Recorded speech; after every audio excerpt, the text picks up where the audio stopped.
Oke, PBID ya. PBID ini adalah saham yang saya sendiri pun rekomen untuk jangka panjang ya.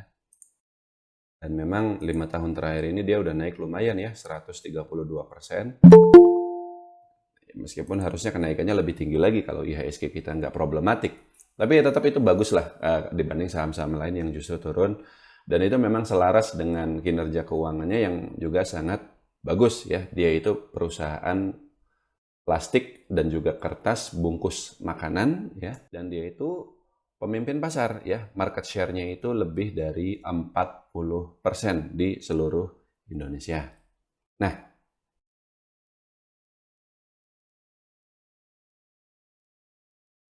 di sisi lain, kinerja dia itu bisa dipengaruhi oleh dua faktor. Yang pertama, kalau ada terjadi penurunan daya beli seperti yang terjadi sekarang. Ya. Sebenarnya kan banyak orang bilang, kalau kita bicara soal faktor pertama dulu. Pak Teguh, ini kan apa namanya, dia itu jualan plastik, merusak lingkungan, ya kan katanya gitu. Nah, apakah itu bisa bisa berarti jelek gitu dalam jangka panjang? Enggak, saya bilang. Kenapa? Karena yang dijual oleh PBID ini bukan kresek seperti kalau kita mau belanja di supermarket. Kalau itu mah memang iya sudah diganti kan dengan tas belanja sekarang.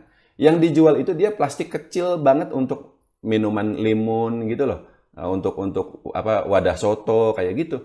Itu kan mau diganti pakai kertas gimana? Ngerembes nanti ya kan? Atau diganti apa? Nggak bisa. Kalaupun dia bisa diganti sesuatu yang lebih lebih ramah lingkungan, biayanya pasti sangat-sangat mahal seperti itu. Dan dan itu plastiknya nggak setebal plastik belanja di supermarket. Jadi meskipun memang masih merusak lingkungan, tapi tidak separah plastik kresek belanja. Logikanya sama seperti kita masih pakai mobil bensin meskipun sudah ada mobil listrik gitu ya. Karena untuk pindah sepenuhnya ke mobil listrik itu biayanya masih sangat mahal. Jadi enggak, prospek PBID ini dalam jangka panjang terkait hal itu masih bagus. Tapi masih ada dua faktor lagi. Yang pertama penurunan daya beli. Sekarang ini Bapak Ibu sekalian yang paling terpukul dari ekonomi lesu kita itu adalah kelas menengah ke bawah Pak Hendra.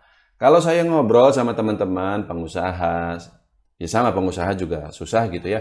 Tapi ya kita masih bisa makan gitu ya. Pak Hendra mungkin punya usaha ya nggak bangkrut sama sekali gitu loh. Masih bisa makan lah, masih bisa jualan lah gitu. Penjualannya mungkin turun, tapi kita masih bisa jualan gitu. Tapi yang kelas menengah ke bawah ini Pak, aduh Pak, kasihan Pak. Kena pinjol, kena judol, kena bansos. Bansos itu sifatnya candu loh. Itu malah bikin orang jadi nggak mau kerja gitu loh. Karena ngapain kita kerja apa dapat dapat duit cuman buat makan, sedangkan kita bisa dikasih makan gratis dari pemerintah gitu. Kecuali kalau kerja itu kita bisa kemudian jalan-jalan ke Eropa gitu. Tapi kan enggak kalau orang-orang susah ya, mohon maaf ya. Mau kerja nggak kerja dia tetap cuman bisa makan doang gitu. Ya udah mendingan nggak kerja lah, gitu kan. Nah itu jadi kalau saya sendiri kebetulan ya keluarga saya kan di kampung itu orang susah semuanya. Saya ini dari keluarga susah gitu. Jadi saya tahu persis kalau mereka itu seperti bagaimana gitu. Jadi itulah yang kemudian berdampak tidak hanya pada PBID Pak Hendra. Coba lihat itu perusahaan-perusahaan consumer good turun semua pendapatannya. Bayangin konsumer loh. Kalau misalnya perusahaan otomotif pendapatannya turun sih wajar lah. Ini orang jualan makanan turun pendapatannya gitu loh. Saking susahnya dan spesifiknya adalah di kelas menengah ke bawah. Dan yang kedua harga minyak naik ya. Tapi ini harga minyak turun. Kenapa beban pokoknya bisa naik? Ya mungkin itu Pak, ada komponen lain yang bikin apa namanya? Jadi biaya produksinya lebih mahal. Entah itu ada hubungannya dengan tarif Amerika itu tadi. Kan gini loh. Bahan bakunya itu kan harus impor, ya kan? Impor itu betul kalau misalnya harga minyaknya turun, impornya lebih murah. Tapi bagaimana kalau rupiah melemah, Pak Hendra? Lebih mahal jatuhnya kan? Rupiah kan sekarang melemah. Itu. Terus karena dia ada tarif, ya kan? Indonesia mau ekspor ke Amerika kena tarif. Ya udah mungkin Indonesia kalau ada minyak masuk ke sini dipasang tarif juga gitu. Dari Amerika atau dari manapun gitu. Saya kurang tahu detailnya seperti itu. Tapi intinya adalah penurunan harga minyak tidak menjamin harga bahan bakunya jadi lebih murah. Itu. Dua faktor ini yang kemudian kinerja PBID jadi turun. Nah, lalu bagaimana? Apakah kalau kita pegang sahamnya lalu jual saja? Ya, jawabannya sih enggak. Kenapa? Nomor satu, naik turunnya harga minyak, pelemahan rupiah, tarif, dan seterusnya, itu sifatnya sementara, Pak Hendra. Besok-besok bisa saja rupiah menguat lagi, dan saya juga termasuk yang percaya isu perang tarif dagang dan seterusnya ini nanti akan membaik. Akan ada deal antara Amerika dan negara lain, ya, sehingga tarifnya dikurangin, atau bahkan dihapus sama sekali. Tunggu aja, seperti itu. Dan meskipun ya, ini balik lagi nih,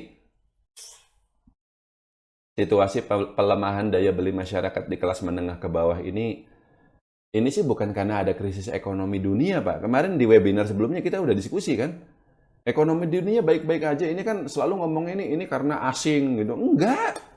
Di luar baik-baik aja kita sendiri yang problem gitu karena memang kita bikin masalah kita sendiri. Kita mempersulit diri kita sendiri dengan kebijakan yang aneh-aneh gitu. Tapi ya tetap saya percaya mudah-mudahan nih, salah satunya nih ya, kalau program MBG udah jalan, ya meskipun saya tidak melihat itu akan memiliki dampak positif dalam jangka panjang terhadap perekonomian kita, tapi dalam jangka pendek, kalau program itu sudah jalan, program pemerintah yang lain juga sudah jalan, artinya apa? Duit yang beredar di masyarakat akan meningkat. Masyarakat akan dapat duit lagi, tingkat konsumsi akan naik lagi, dan kemudian pendapatan PBID juga akan naik lagi.